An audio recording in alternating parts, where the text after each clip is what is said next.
Ya, Metallica, The Unforgiven baru saja meluncur ke ruang dengar Anda, mengantarkan kita ke menit yang kelima, tinggalkan pukul 14 waktu Radio Kota Batik. Masih semangat kah untuk siang hari ini, untuk menjalani aktivitas siang ini? Harus semangat ya. Baik, saya sapa terlebih dahulu yang sudah bergabung. Kali ini ada Grandma di Jambe Wonokerto. Assalamualaikum, waalaikumsalam ya. Selamat siang, di siang yang panas disegerin dulu sama minum es kelapa muda. Maknyus banget ya. Terus oh ya, Mas nyimak dan absen aja request lagu Still Loving You. Oke deh, dari Scorpion. Oke deh, nanti ya. Terus Dona Doni di Poncol juga ikutan gabung. Kali ini beropini kalau aku lagi gumun yang juga viral, yang sedang diperbincangkan publik terkait dengan robotik polisi ya. Kalau aku simpel aja, ya gak ada salahnya Polri Pusat punya tenaga bantu seperti halnya robot untuk menunjang aktivitas tugas kepolisian kepada masyarakat. Tapi, nah ini dia, apakah itu pas dengan keadaan di saat Presiden Prabowo semua lembaga negara mesti efisiensi anggaran, tidak terkecuali lembaga Polri. Lah kok malah bikin robotik yang diklaim seharga 3 miliar per unit robot. Anehnya lagi nih ya, sistem yang ada tidak ada bedanya kalau kita bermain helikopter remote. Ya, yang mana aktivitas gerakan ataupun gerakan robot atau juga helikopter untuk bisa maju mundur dan sebagainya ternyata masih dikendalikan dengan cara menggunakan remote dengan jangkauan yang terbatas pada ya karpe yang megang remote gitu ya. Nah kalau remote-nya kita pencet ya pasti robot atau helikopter ataupun drone ini akan bergerak sekehendak kita. Nah apakah itu sudah efisien, efektif, bisa bergerak dengan chip yang ditanam di dalamnya tanpa kita pencet-pencet remote? Ya, kalau aku misalnya punya uang 3 miliar, tanggung bikin robot sistem remote. Mas Ribet ingat film nggak? Filmnya MacGyver. Oh iya, dengan mobil robotnya. Iya betul betul betul. Itu termasuk lengkap sudah. Ada radio dialognya, kemudian ada radio tertanamnya. Terus semua tombol serba otomatis. Mobil pun bisa meluncur dengan otomatis, bahkan ngerti jalan atau jalur yang macet itu yang mana aja. Ya sekadar komentar aja sih. Oke deh, Dona Doni ya. Thank you komentarnya. Iya ya, kemajuan teknologi. Oke, kita bisa menyambut dengan dengan gegap gempita, gembira gitu kan, menjadikan ini adalah kabar baik. Tapi di sisi lain ya apapun itu ya di dunia ini ya, mau itu teknologi maju ataupun apa saja ya, yang baik itu belum tentu selamanya baik. Karena gini, hakikat sebuah alat itu dia tidak memiliki nilai karena yang bisa memberikan nilai adalah manusia sebagai penggunanya.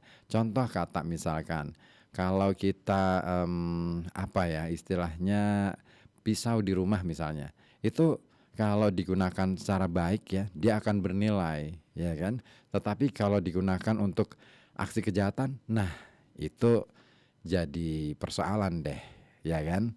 Nah sama dengan hal-hal yang kita hadapi saat ini, kemajuan teknologi.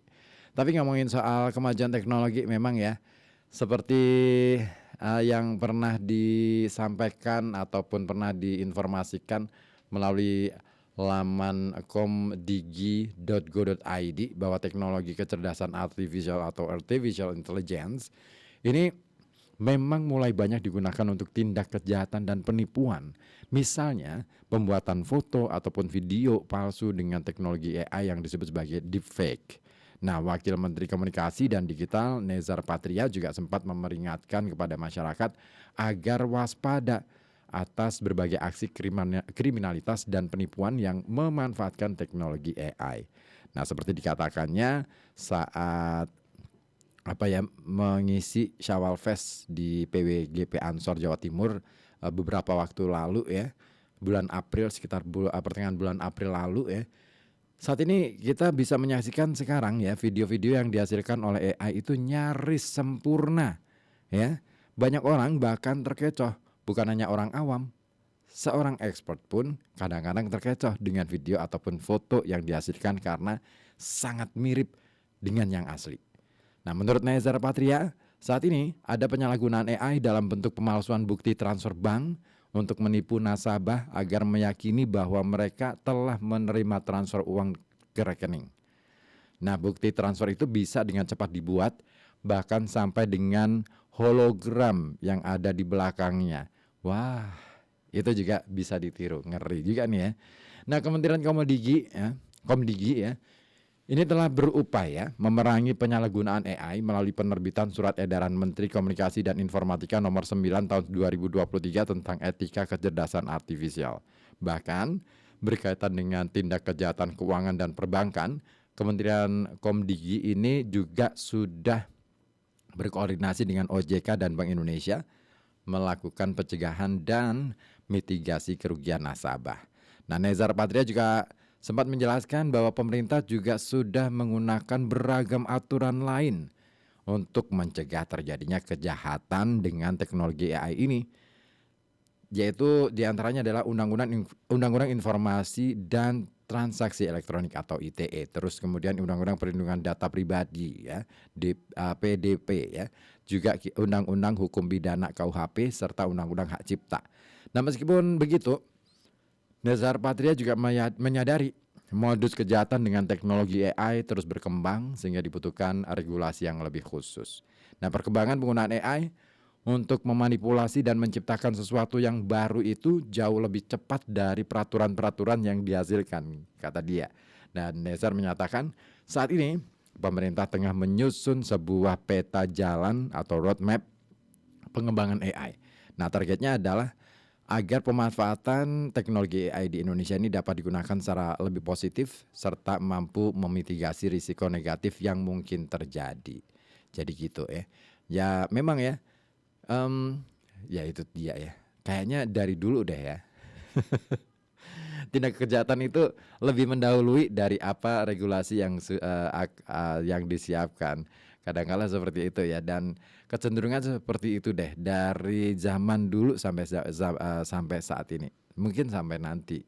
Karena apapun itu ya yang dilakukan oleh para pelaku itu mereka kadang-kala lebih cerdas dalam menyikapi apapun itu, terutama dalam penggunaan teknologi, kemajuan teknologi. Maka kita perlu berhati-hati dalam penggunaan teknologi baru ini. Ya bolehlah kita bereuforia ya, bergembira menyambut kedatangan teknologi baru itu, tapi jangan lupa bahwa ini perlu kita waspadai ya. Ngeri sih kalau kita sudah ngomongin soal kemungkinan-kemungkinan semacam itu. Oke, ditunggu nih dengan ini dari Mas Adi di Kulo Karanganyar. Kata Mas Adi sepakat nih sama Om Doni katanya. Ya lagi ngirit anggaran lah kok malah ngorot, dan secanggih-canggihnya teknologi buatan manusia tidak ada yang sempurna. Ya betul, teknologi yang dibikin oleh manusia memang selalu akan mengalami ketidaksempurnaan ya, aus dalam waktu. Tetapi persoalannya adalah yang perlu kita sikapi adalah bagaimana kemudian hal-hal semacam ini benar-benar ya karena itu tadi ya. Kalaupun misalkan teknologi itu lebih canggih dan bisa mengcounter atau memberantas kejahatan, kayaknya itu hanya di film deh kayaknya. Ya nggak sih? I don't know ya. Saya sih nggak begitu tahu apakah benar di realitasnya gimana gitu ya. Tapi yang jelas kewaspadaan itu menjadi sesuatu yang penting untuk kita tingkatkan, karena artificial intelligence atau AI atau kecerdasan buatan memang saat ini telah menjadi bagian penting dalam kehidupan kita saat ini, karena keberadaan AI ini bisa membantu kebutuhan kita dalam mencukupi kebutuhan kita sehari-hari, mulai dari pekerjaan di kantor sampai aktivitas sehari-hari di rumah. Nah, sering berjalannya waktu ini kawan, AI ini mulai disalahgunakan juga oleh beberapa oknum untuk melakukan penipuan, kejahatan. Sampai saat ini penipuan AI ini sudah mulai banyak memakan korban. Enggak cuman orang awam seperti kita, tapi targetnya lebih ngeri. Kayak di Amerika Serikat saja ya, para menteri ya, pejabat-pejabat di Amerika saja jadi korbannya. Salah satunya Menteri Luar Negeri Amerika Serikat. Ya, menteri aja bisa jadi korban, apalagi kita. Terus gimana dong? Kita bisa melindungi atau mendapatkan perlindungan. Nah, ini dia kewaspadaan, penting banget ya. Oke, ditunggu komentar dari Anda kawan di 0285424474 ataupun 0855420912 ya. Ada Arba di Comal. Selamat siang Bang Ribut. Assalamualaikum. Waalaikumsalam. Semangat Bang. Kakakku seorang pengajar bahasa Inggris dan rata-rata anak didiknya menggunakan aplikasi pintar seperti ChatGPT untuk mencari jawaban saat dikasih PR dan semua nilainya 100. Gimana ya? Terus kalau mereka bisa nggak menggunakan bahasa Inggris? Nah ini dia yang menjadi persoalan. Kita tuh ya belajar bahasa Inggris dari sejak katakanlah misalkan yang anak sekarang mungkin sejak SD ya. Tapi bagaimana penguasaan bahasa Inggrisnya? Oke, mungkin bisa menjawab tes soal, tapi persoalannya adalah sejauh mana kecakapan kita dalam menggunakan bahasa Inggris. Itu yang lebih utama untuk dididikkan kepada anak-anak. Kayaknya itu deh, bukan bagaimana cara mereka menjawab soal. Makanya ada saya pernah berdiskusi dengan beberapa orang ya katakanlah akademisi gitu ya. Mereka mengatakan bahwa kenapa sih kita itu agak kesulitan untuk mendidik anak-anak kita supaya bisa berbahasa Inggris dengan lebih baik gitu. Karena prinsip dasarnya agaknya yang harus diubah. Kan selama ini kan menganggap di dalam pendidikan kita ya kita tahu yang namanya bahasa Inggris hanya diajarkan sebagai pengetahuan, bukan sebagai kecakapan hidup. Nah, apa bentuknya? Kita riweh ya, kalau kita belajar bahasa Inggris itu kita riweh tentang struktur bahasa, gramatikal. Lupa pada bagaimana kemudian cara menggunakan bahasa Inggris dalam kehidupan sehari-hari. Wah, padahal kan lebih mudah-mudah aja ya. Yang penting vocabulary-nya dulu ya, perbendaharaan kata gitu, itu kuasai dulu. Terus kemudian bagaimana mengucapkannya, bagaimana menggunakannya dalam percakapan sehari-hari.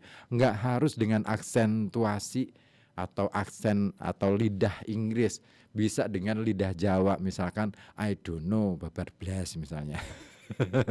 Atau dengan ya pokoknya yang kita bisa aja, medok nggak masalah. Yang paling penting adalah kita tahu maksud dari setiap ucapan yang kita sampaikan kan gitu. Oke, terima kasih Arba yang sudah bergabung di sini di kesempatan siang hari ini di mana di Halo Kota Batik. Oke, siapa nih yang mau tadi minta Still Loving You dari Scorpion? Oke, ada Grandma di Jambe ya. Oke, saya carikan dulu mana nih Scorpion. Siang hari ini ngerok melulu nih ya. Oke deh, nggak apa-apa. Oke, nah masih ditunggu juga komentar-komentar dari Anda di saluran telepon 0285424474 ataupun melalui WhatsApp di 085542